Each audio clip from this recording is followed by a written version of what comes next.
Hello, my dear HSC students. I hope you all are fine and doing very well and preparing for your exams very well. So, आज के इस video में मैं आपसे summary writing के बारे में डिस्कशन करने वाली हूँ. I will let you know how to write an attractive summary. किस तरीके से आप समरी राइटिंग बहुत ही कम समय में अच्छे से लिख सकते हो और अच्छे मार्क्स स्कोर कर सकते हो समरी राइटिंग में. ये एक कंपलसरी टॉपिक है जो आपको क्वेश्चन नंबर 2 में पूछा जाता है एक अनसीन पैसेज के ऊपर. क्वेश्चन नंबर 2A में आपसे अनसीन पैसेज के कुछ क्वेश्चंस पूछे जाते हैं और क्वेश्चन नंबर 2 में you are suppose to write summary for that unseen passage. तो क्वेश्चन नंबर 2B कैसे अटेम्प्ट करना है आपको 3 मार्क्स का जो कंपलसरी क्वेश्चन है. यूजुअली स्टूडेंट्स क्या करते हैं जब अनसीन पैसेज सॉल्व करते हैं तो वो अनसीन पैसेज के जो क्वेश्चंस हैं वो सॉल्व करने के लिए अनसीन पैसेज पढ़ते हैं और बाद में वो समरी के लिए फिर से अनसीन पैसेज को रीड करते हैं. तो you are not suppose to go this way. ये बहुत टाइम कंज्यूमिंग है. जल्द से जल्द आपका क्वेश्चन नंबर 2 सॉल्व करने का इजी ट्रिक ये है कि जब आप क्वेश्चंस रीड करते हो सबसे पहले आपको क्वेश्चंस रीड करने. समरी राइटिंग के ऊपर जो अनसीन पैसेज है उससे रिलेटेड जो आपसे क्वेश्चंस पूछे गए हैं वो क्वेश्चंस आपको रीड आउट करने हैं. 2 बार रीड करके समझना है कि आपको आंसर कौन से क्वेश्चन का ढूंढना है. वो क्वेश्चंस रीड आउट करने के बाद आपको पैसेज रीड करना है. तो जब आप पैसेज रीड करोगे उसी टाइम पे आपको ये ध्यान रखना है कि आपको उसी पैसेज का समरी भी बनाना है. So when you will read the entire passage twice in detail at that time itself आपको जो भी important points हैं जो आप summary में लिख सकते हो वो आपको टिक करना है, मार्क आउट करना है.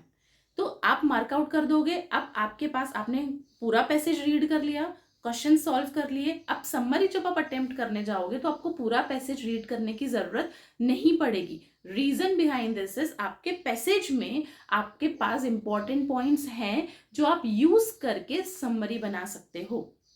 वन मोर इंपॉर्टेंट पॉइंट, ये सबसे इजी ट्रिक था जो आप यूज करके समरी राइटिंग के लिए कम टाइम कंज्यूम कर सकते हो.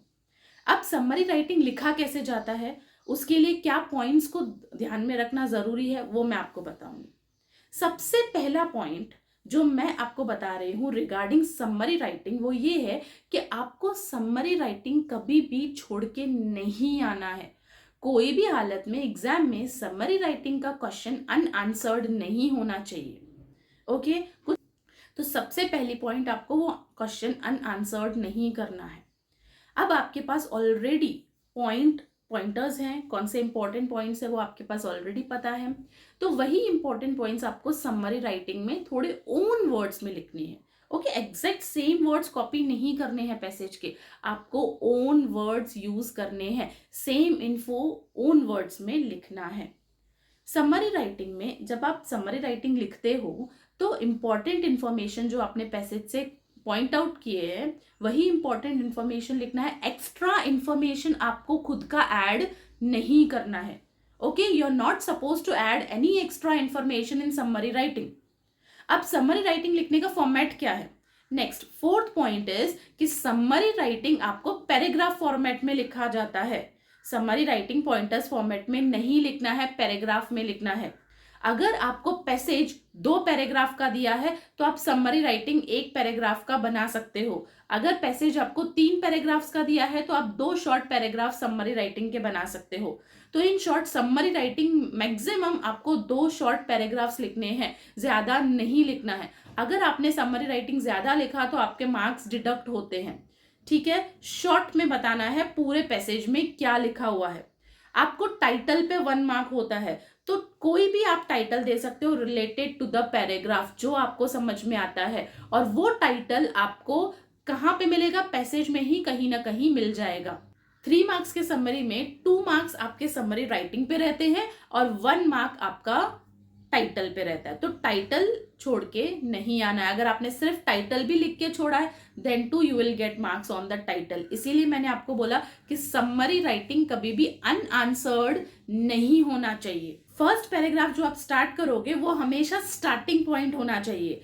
जैसे स्टोरी स्टार्ट हो रहा है वही स्टार्टिंग पॉइंट फर्स्ट पैराग्राफ का होना चाहिए और लास्ट पैराग्राफ जब आप खत्म करोगे तो लास्ट 2 लाइंस कंक्लूडिंग होने चाहिए ताकि आप समझे कि आपने कोई स्टोरी आधे में नहीं छोड़ा है. अगर आपने समराइज किया है तो आपने उसमें पूरा इंपॉर्टेंट पॉइंट्स, पूरी इंपॉर्टेंट स्टोरी बताई हुई है. अगर पैसेज में एक ही इंसिडेंट के 2-3 एग्जाम्पल्स दिए हुए हैं तो आपको वो एग्जाम्पल्स नहीं लिखने हैं, सिर्फ इंसिडेंट मेंशन करना है। एक्स्ट्रा पॉइंट्स, एक्स्ट्रा एग्जाम्पल्स आपको समरी राइटिंग में इंक्लूड नहीं करने हैं। जो इंपॉर्टेंट पॉइंट्स है वही लिखनी है। रिपीट इंफॉर्मेशन नहीं लिखनी है। एक इंफॉर्मेशन एक ही बार आनी चाहिए, एक से ज्यादा बार अलग अलग वर्ड्स में लिखनी नहीं चाहिए। जो इंफॉर्मेशन आपको दी हुई है पैसेज में वो सेम इंफॉर्मेशन नहीं लिखनी है, वही सेम इंफॉर्मेशन थोड़े ओन वर्ड्स में यूज करके, खुद के वर्ड्स यूज करके लिखनी है। ठीक है, आई होप आप लोगों को समझ में आ गया होगा कि समरी राइटिंग किस तरीके से लिखा जाता है।